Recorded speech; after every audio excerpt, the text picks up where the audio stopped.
एक शाम के समय पति पत्नी घर के अंदर ही थे, लेकिन तभी उनके दरवाजे पर दस्तक होती है। अब जैसे बेटा दरवाजे की तरफ जाता है तो यहाँ पर उसे आवाज़ सुनती है अपने पिता की, और वह कहता है कि बेटा मैं आ गया, दरवाज़ा खोलो क्योंकि बारिश हो रही है। अब इसके बाद बेटा दरवाज़ा खोलने के लिए जाता है, लेकिन तभी जो पत्नी होती है वह एकदम से सामने खड़ी हो जाती है और कहने लगती है कि खबरदार, अगर तुमने दरवाज़ा खोला तो मैं यहाँ पर बिल्कुल भी नहीं रहूँगी। अब इस बात को सुनकर जो बेटा होता है वो कहने लगता है देखो रात हो रही है, बारिश भी हो रही है, तो पिताजी को अंदर लेने दो। लेकिन पत्नी साफ साफ मना कर देती है और दरवाजे का ताला लगाकर अपने कमरे में आराम करने के लिए चली जाती है। इधर जो बेटा होता है वह थक हार कर सोफे पर बैठ जाता है और सोचने लगता है कि अब उसे क्या करना चाहिए। क्या उसे अपनी पत्नी का कहा मानना चाहिए या फिर अपने पिता को अंदर लेना चाहिए, क्योंकि वह बारिश में भीग रहे हैं और बुजुर्ग भी हैं। इसी वजह से काफ़ी देर तक वह सोचते हैं और सोचने के बाद जैसे खिड़की से अपने पिता को देखता है तो पिता वही दरवाजे पर ही सर टिकाकर दीवार से बैठा हुआ था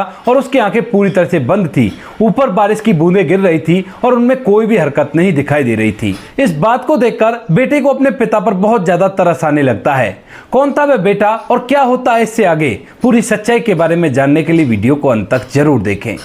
उत्तर प्रदेश के प्रयागराज के पासी के गांव में एक परिवार रहा करता है। परिवार के अंदर एक बुजुर्ग पिता हैं और दो उनके बेटे हैं। बड़ा बेटा जिसका नाम अमर है, उसकी शादी हो चुकी है और उसको कुछ बच्चे भी हैं। छोटा बेटा जिसका नाम विक्की होता है वह कॉलेज में पढ़ने के लिए जाया करता है और मौज मस्ती में जिंदगी को जिया करता है, क्योंकि विक्की घर का लाडला था और इसी वजह से उस पर पिता भी और बड़ा भाई भी प्यार किया करते थे। यहाँ पर जो विक्की होता है जिस कॉलेज में वो पढ़ा करता है, उसी कॉलेज में एक अमीर बाप की बेटी भी पढ़ा करती है जिसका नाम निशा होता है। अब निशा और विक्की दोनों के बीच में प्यार उमड़ने लगता है और इसके बाद वो दोनों एक दूसरे से शादी करने का फैसला करते हैं। तो इसी वजह से वो दोनों अपने अपने घर बताने के कहते हैं और यहाँ पर जो विक्की होता है वह अपने घर आकर अपने बूढ़े पिता को बताने लगता है कि पिताजी मैं कॉलेज के अंदर एक लड़की से प्यार किया करता हूं और उसी से शादी करना चाहता हूं। अब इस बात को सुनकर पिता कहने लगते हैं कि बेटा अगर तू प्यार करता है तो बेशक से शादी कर ले, हमें इस बात से कोई भी आपत्ति नहीं है। यहाँ पर विक्की के जो भैया भाभी होते हैं उन्हें भी इस बात से कोई भी आपत्ति नहीं होती है।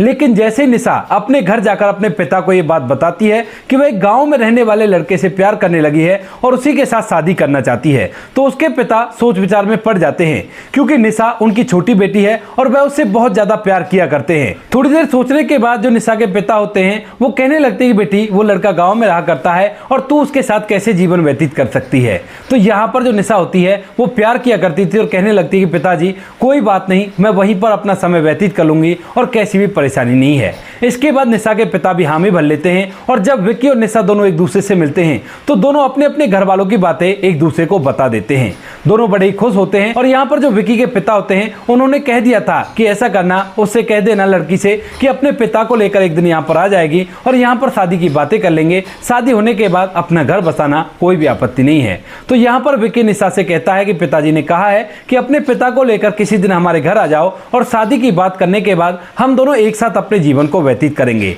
तो निशा भी इस बात से खुश हो जाती है और एक निश्चित दिन निकालकर अपने पिता को लेकर सीधा विक्की के घर पहुंच जाती है। विक्की को इन सभी बातों के बारे में पहले से ही पता था, तो वह अच्छी तरह से तैयार था। अब यहाँ पर जो निशा का पिता होता है वह अपनी बेटी के साथ वहां पर पहुंचता है और वहां पर जाने के बाद विक्की के पिता से शादी की बात करने लगता है। अब यहाँ पर विक्की के जो पिता होते हैं वह अपनी प्रॉपर्टी को उसको बताते हैं। उनके पास छोटी सी पुश्तैनी जमीन है और साथ में एक घर है। बड़ा बेटा प्राइवेट कंपनी में नौकरी किया करता है और वह अपने घर को अच्छी तरह से चला रहा है। यहाँ पर जो विक्की है उस पर अभी लाड़चाप किया करते हैं और इसी वजह से उसे अभी वो पढ़ा लिखा रहे थे, लेकिन जब वो शादी के लिए बोल रहा है तो शादी के बाद को नौकरी लग जाएगा और अपने जीवन को आराम से व्यतीत कर लेगा। अब यह सभी बातें देखकर जो यहाँ पर निशा का पिता होता है वह बहुत कुछ सोचने लगता है, क्योंकि वह अपनी बेटी को इस गांव के अंदर नहीं रख सकता, क्योंकि इनका घर कुछ खास भी नहीं बना हुआ है, छोटा सा घर है जिसके अंदर ढेर सारे लोग रहा करते हैं। तो वह थोड़ी देर तक सोचता है और सोचने के बाद कहने लगता है कि ऐसा है जी, हम तो अपनी बेटी को शहर में रखना चाहते हैं और आप अपने बेटे को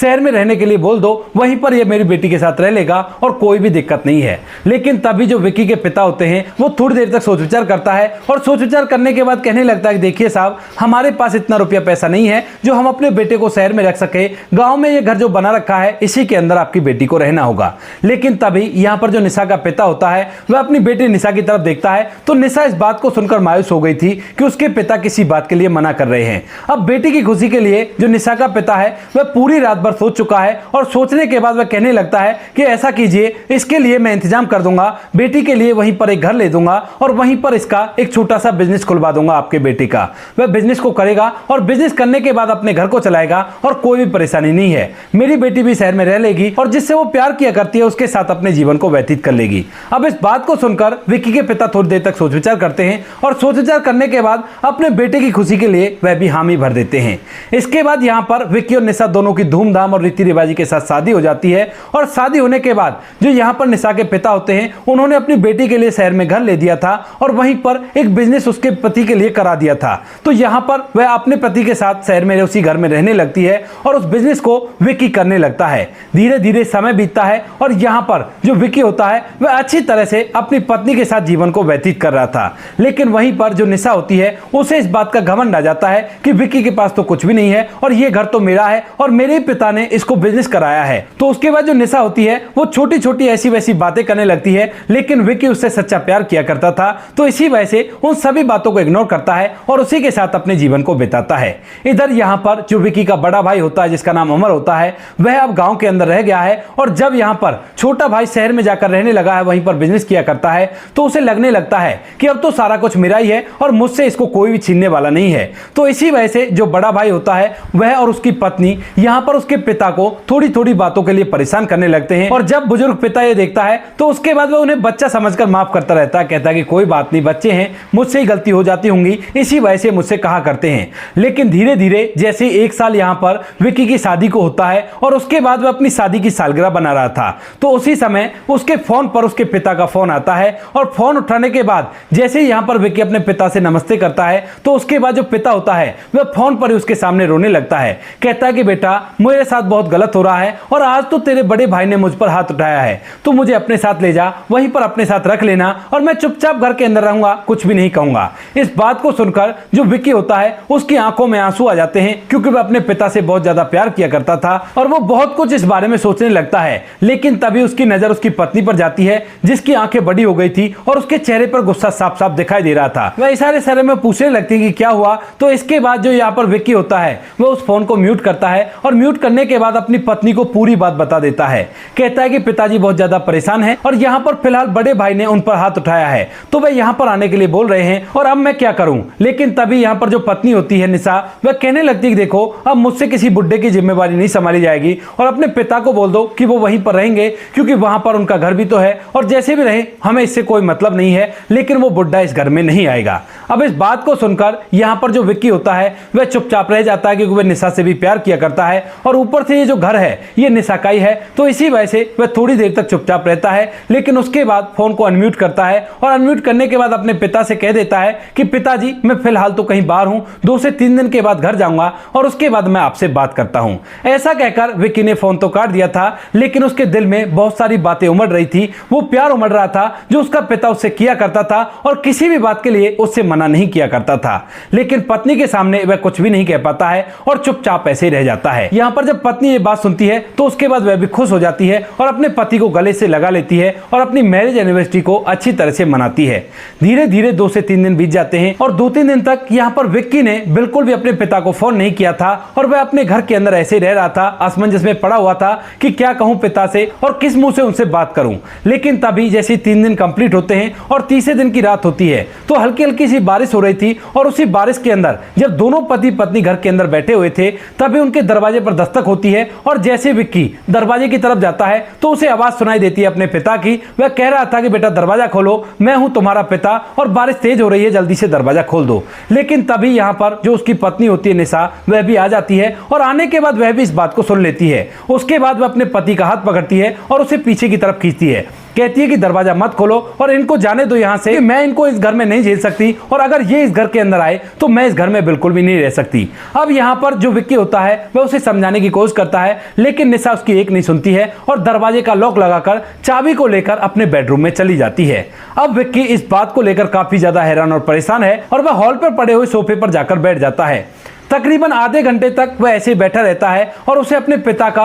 बहुत ज्यादा अफसोस हो रहा है कि वह अपने पिता को उस घर के अंदर भी नहीं रख सकता जिस घर के अंदर वो रहा करता था, क्योंकि यह घर उसकी पत्नी का है। इसके बाद बारिश और भी ज्यादा तेज होती है, बादल के गरजने की आवाज आती है, तो उसके बाद उससे नहीं रहा जाता और वह खिड़की से अपने पिता को देखने लगता है। जैसे वो पर्दा हटाकर बाहर देखता है तो उसका पिता दरवाजे के पास ही दीवार से सर टिकाकर जमीन पर बैठा हुआ था और उसकी आंखें मुंदी हुई थी। बारिश की बूंदें उसके चेहरे पर गिर रही थी, लेकिन वो कोई भी हरकत नहीं कर रहा था। अब इस बात को देखकर बेटे का मन पूरी तरह से मचल उठता है और उसके बाद वह फौरन से अपनी पत्नी के कमरे में जाता है और उससे कहने लगता है कि निशा, ये बचपना छोड़ो और मुझे चाबी दे दो, क्योंकि पिताजी दीवार के सहारे बैठे हुए हैं और बिल्कुल भी हरकत नहीं कर रहे हैं। लेकिन निशा उसे साफ साफ मना कर देती है। तो इसके बाद यहाँ पर जो बेटा होता है जिसका नाम विक्की होता है, वह एकदम से तकिए के नीचे हाथ डालता है और वहां से चाबी को निकाल लेता है। जैसे वो उस चाबी को लेकर जाने वाला होता है तो निशा फिर से उसका हाथ पकड़ लेती है और कहने लगती है कि सोच लो, अगर तुम अपने पिता को घर के अंदर लेकर आए तो उसके बाद मैं इस घर में बिल्कुल भी नहीं रहूंगी।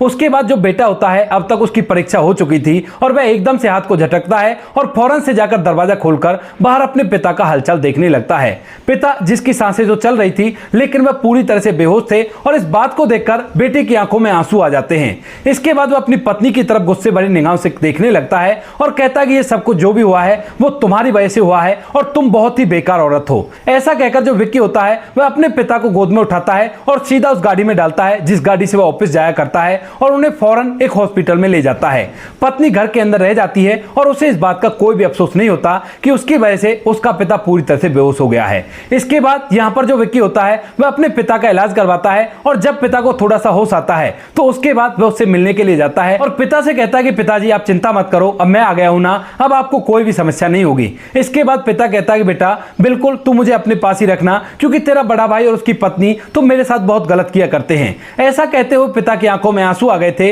वहीं पर जो बेटा विक्की होता है उसकी आंखों में भी आंसू आ गए थे, लेकिन वो फिलहाल कुछ भी नहीं कहता और अपने पिता से आराम करने के लिए कहता है। पिता से मिलने के बाद जैसे वो बाहर आता है तो तभी उसके फोन पर उसकी पत्नी का मैसेज आता है और वो उससे कहने लगती है मैसेज में कि तुम्हें काम नहीं देखना क्या, सुबह ऑफिस नहीं जाना का, उस बुड्ढे की देखरेख में लगे रहोगे, फौरन से घर आओ और आराम करो। इसके बाद जो विक्की होता है वो उस मैसेज को देखकर बहुत ज्यादा गुस्से में हो जाता है, लेकिन फिलहाल वो अपने फोन को स्विच ऑफ कर लेता है और अपने पिता की देखरेख करता रहता है। यहाँ पर तकरीबन 7 दिन तक उसका पिता एडमिट रहता है और उसके बाद वह पूरी तरह से स्वस्थ हो जाता है। जब पिता ठीक हो जाता है तो उसके बाद यहाँ पर जो बेटा होता है वह अपने पिता को सहारा देकर अपने साथ सीधा अपने उस घर में ले जाता है जहां पर वह अपनी पत्नी के साथ रहा करता था। लेकिन जैसे ही बाप बेटे घर के अंदर जाते हैं तो पत्नी एकदम से ताना मारने लगती है और कहती है कि तुम फिर ले आए इस बुड्ढे को, मैंने कहा था ना कि अगर ये बुड्ढा इस घर के अंदर रहेगा तो मैं इस घर के अंदर नहीं रहूंगी। लेकिन यहाँ पर विक्की पर इन बातों का कोई भी फर्क नहीं पड़ता है। वह अपने पिता को सहारा देता हुआ उस सोफे पर बिठा देता है जो हॉल के अंदर पड़ा हुआ था और अपने पिता को एक शॉल से ढकने लगता है। जब पिता सोफे पर बैठ गए थे तो उसके बाद भी उसकी पत्नी बार बार तरह तरह की बातें कह रही थी और इन बातों से पिता को बड़ा ही बुरा लग रहा था। लेकिन तभी उनके दरवाजे पर दोबारा से दस्तक होती है और यहाँ पर जैसी पत्नी जाकर दरवाजा खोलती है तो सामने विक्की का बड़ा भाई अमर था जो कि अपनी पत्नी के साथ यहाँ पर आया था, क्योंकि यहाँ पर जो निशा होती है उसने अमर के पास भी फोन कर दिया था जब वह फोन नहीं उठा रहा था उसका पति और उसका फोन स्विच ऑफ जा रहा था। तो उसके बाद जैसे वो यहाँ पर आता है तो यहाँ पर जो निशा होती है उसे ताना मारने लगती है उसको और उसकी पत्नी को और कहने लगती है कि इस बुड्ढे को अपने साथ ले जाओ, मैं इसे यहाँ पर बिल्कुल भी नहीं रख सकती, तुम्हारे पास घर है, प्रॉपर्टी है, तो तुम उसे वहीं पर रखो, यहाँ पर रखने की क्या जरूरत है। लेकिन वहीं पर यहाँ पर जो बड़े भाई की पत्नी होती है वह उससे उल्टा ताना मारने लगती है और कहने लगती है कि ये कोई मेरे पति के ही पिता थोड़ी ना है, तुम्हारे पति के भी तो पिता हैं, हमने भी इतने दिन रख लिया, अब तुम कुछ दिन अपने पास रख लो, कोई भी बुरी बात नहीं है और तुम्हें इसको अपने पास रखना होगा। इस बात को कहते हुए उन दोनों में आपसी विवाद होने लगता है और थोड़ी देर तक माहौल घर का पूरी तरह से कलह भरा हो जाता है और यहाँ पर एक दूसरे पर इल्जाम लगाए जा रहे थे, एक दूसरे पर जिम्मेवारियां थोपी जा रही थी। लेकिन इन सभी बातों के बीच में दोनों बाप बेटे विक्की और उसका पिता चुपचाप बैठे हुए थे और सब कुछ तमाशा अपनी आंखों से देख रहे थे। लेकिन जब ये बातें कुछ ज्यादा ही बढ़ने लगती हैं और यहाँ पर एक दूसरे से लोग ऐंठने लगते हैं तो उसके बाद जो विक्की होता है एकदम से चिल्लाकर सभी लोगों को चुप करा देता है और खड़ा होकर कहने लगता है कि निशा देखो, देखो मैं तुम्हारा पति हूं और ये मेरे पिता हैं। अगर तुम मुझे इस घर में मेरे पिता के साथ एक्सेप्ट नहीं कर सकती तो मैं घर छोड़कर आज ही जा रहा हूं। अगर तुम्हें कभी अपनी गलती का एहसास हो तो मेरे पास आ जाना, वरना मेरे पास बिल्कुल भी आने की कोशिश मत करना। ऐसा कहकर जो विक्की होता है अपने पिता को सहारा देता है और उसे अपने साथ लेकर उस घर से निकल जाता है। जब विक्की यहां से जा रहा था तो उसकी पत्नी कहने लगती कि हाँ, मुझे कोई जरूरत नहीं है, अगर तुम इस बुड्ढे के साथ रहना चाहते हो तो मैं बिल्कुल भी तुम्हें इस घर के अंदर नहीं रख सकती। यहां पर जो पिता होता है वह अपने बेटे से मना भी करता है, कहता है कि बेटा मैं तो इधर उधर अपना समय व्यतीत कर लूंगा, तो मेरी वजह से अपने घर को मत बिगाड़। लेकिन बेटा कहता है कि पिताजी आप मेरे पिता हो और ये मेरा फर्ज बनता है। ऐसा कहकर बेटा उन्हें वहां से ले जाता है और यहां पर दोनों बाप बेटे जाकर फिलहाल एक होटल के अंदर कमरा लेते हैं और वहां पर रहने लगते हैं। लेकिन 2 दिन यहां पर रहने के बाद जो विक्की होता है उसे समझ में आ जाता है कि इस तरह से समय व्यतीत नहीं होगा, क्योंकि फिलहाल वह उस बिजनेस पर भी नहीं जा सकता और इतने बड़े होटल में रहने के लिए ढेर सारे रुपए चाहिए होंगे। उसके पास जितनी भी जमा पूंजी थी वह तो पिता के इलाज में खर्च हो गई थी, तो उसके बाद वह सोचने लगता है कि अब क्या किया जाए। तभी उसका जो पिता होता है वह उसको परेशानी में देख लेता है और जब वह अपने बेटे से पूछता है तो बेटा उसे सारी समस्या बता देता है। इस समस्या को सुनने के बाद पिता भी थोड़ी देर तक सोचता है और सोचने के बाद कहने लगता है कि बेटा अगर ऐसी बात है तो ऐसा करो, गांव में चलो, क्योंकि तुम मेरे बेटे हो और उस घर में, जिस घर के अंदर तुम्हारा बड़ा भाई रहा करता है, उसमें तुम्हारा भी हिस्सा है और उस प्रॉपर्टी में भी तुम्हारा हिस्सा है, जो प्रॉपर्टी वहां पर पड़ी हुई है। हम दोनों वहीं पर आराम से रहेंगे और जब हमारा घर है तो हम इधर उधर होटलों में या किराए के घरों में क्यों रहें। इस बात को सुनकर विक्की को भी ये बात अच्छी लगती है और उसके बाद वह सीधा अपने गांव में उस घर पर पहुंच जाता है जहां पर उसके भैया भाभी घर के अंदर आराम से रह रहे थे। लेकिन जैसे वो छोटे भाई और पिता को यहां पर देखते हैं तो उसके बाद उनके चेहरे पर गुस्सा आ जाता है। लेकिन तभी जो विक्की होता है वह अपने बड़े भाई से कहने लगता है कि भाई देखो, अब मैं यहां पर ही रहूंगा और मुझे मेरा हिस्सा चाहिए, क्योंकि हम दोनों पिता के बेटे हैं, तो इनकी प्रॉपर्टी पर हमारा दोनों का अधिकार होता है, तो आधे हिस्से को मेरे लिए छोड़ दो, आधे घर में मैं रहूंगा और आधे घर में तुम्हें रहना है। अब इस बात को सुनकर जो अमर होता है वह एकदम से हैरान हो जाता है, क्योंकि उसे यह विश्वास नहीं था कि उसका भाई दोबारा से यहां पर आएगा और प्रॉपर्टी में से हिस्सा भी मांगेगा। लेकिन यहां पर विक्की अपने साथ गांव के कुछ लोगों को भी लेकर आया था और वह लोग इस बात को कहते हैं कि हाँ, ये सही कह रहा है और इसे भी हिस्सा चाहिए। तो इसी वजह से उस घर के अंदर 2 हिस्से हो जाते हैं। एक हिस्से में विक्की अपने पिता के साथ रहा करता है, उनकी अच्छे से देखभाल किया करता है, और दूसरे हिस्से में उसका बड़ा भाई अपनी पत्नी और अपने बच्चों के साथ रहा करता है। इधर यहाँ पर जैसे विक्की को अपने गांव में रहते हुए 1 महीना बीतता है, तो 1 महीने बाद जो निशा होती है उसके पिता उसके घर पर आते हैं और यहाँ पर आने के बाद जब वे विक्की के बारे में पूछते हैं तो उसके बाद यहाँ पर निशा उससे झूठ बोलने लगती है। लेकिन पिता ने बेटी को पाल पोस कर बड़ा किया था और वह पहचान जाते हैं कि बेटी झूठ बोल रही है। तो उसके बाद वो पूछने लगते हैं कि बेटी क्या हुआ, मैंने सुना है कि ऑफिस भी तुम ही जाया करती हो और यहाँ पर घर के अंदर भी तुम अकेली रह रही हो,